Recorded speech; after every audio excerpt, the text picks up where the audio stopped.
Hello, I'm Julia Bradsher, and welcome to Take 5 with GFPI. In today's episode, I'm speaking with GFPI board member Dr. David Acheson, the Managing Director of Food and Import Safety Practice at Leavitt Partners. In his role, Dr. Acheson helps clients enter new markets, enhance the value of their products, and improve health conditions around the world. Previously, he served as the Associate Commissioner of Foods at the Food and Drug Administration. He joins us today to talk about international issues in food safety. David, welcome. Thank you. Great pleasure to be with you. Well, I'd like to start by asking you, what are the top opportunities and challenges in food protection internationally? Oh, do we have 2 hours? I guess not. The main concern is the expanding global food supply and having some sense of control over it. Wherever you are on the planet, you're relying on more ingredients coming from more countries with more complexity in an environment of cost constraint, risk reduction, and how do you manage all of that focus, not just on safety, but on quality? Okay. And what role does the Food Safety Modernization Act play in international food protection?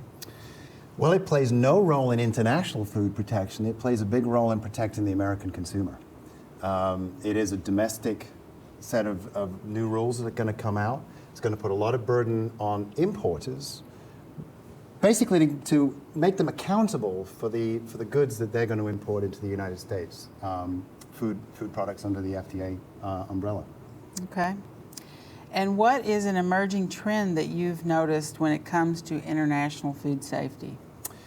You know, I think we sourced heavily from Asia. We're going to continue to do that. An emerging trend I'm seeing is growing concern around understanding that overseas supply chain.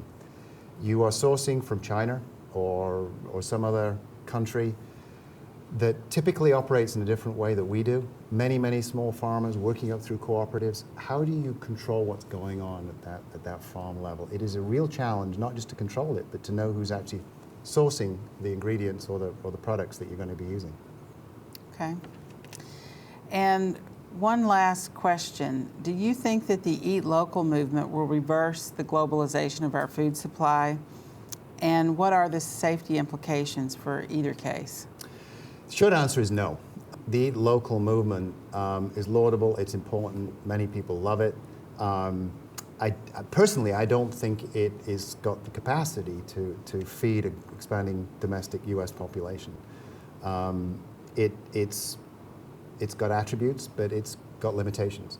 In terms of safety, it doesn't matter whether you're sourcing from your own lettuce patch or from a product that's grown in Mexico or China. Safety is critical. You have got to pay attention to what's going on there. So I think the notion that the local is safer from a microbiological perspective, I don't think is always necessarily accurate. I think where it does make a difference is that if you know around drug use, pesticides, heavy metals in the soil and the earth, then local can make a difference, where there's certain parts of the world where that is clearly a greater problem than it is locally in the United States.